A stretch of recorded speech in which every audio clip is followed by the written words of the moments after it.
अहम खबर आपको दें कि दहशतगर्दी के खदशात के पेश नज़र CTD ने पंजाब के मुख्तलिफ शहरों में कार्रवाइयाँ करके कलदन तंजीम के अहम कमांडर बख्त शेर समेत 5 दहशतगर्द गिरफ्तार कर लिए हैं। मज़ीद जानते हैं डॉन न्यूज़ के नुमाइंदे वसीम रियाज से। वसीम रियाज, क्या इत्तलात हैं? दहशतगर्द किन केसेस में मतलूब थे?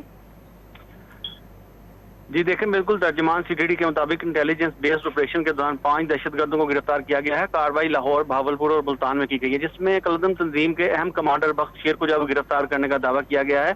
CTD ने मजीद इस हवाले से बताया है कि दहशतगर्दों के कब्जे से बारूदी मवाद, डेटोनेटर, मोबाइल फोन, असला और नकदी जो है वो बरामद की गई है। इन दहशतगर्दों ने इन शहरों में जो है वो तख्रीबकारी की मनसूबाबंदी कर रखी थी। बर वक्त CTD ने कार्रवाई करते हुए इनको जो है वो गिरफ्तार किया और उनके खिलाफ मुकदमा दर्ज करके मजीद तफ्तीश शुरू कर दी है।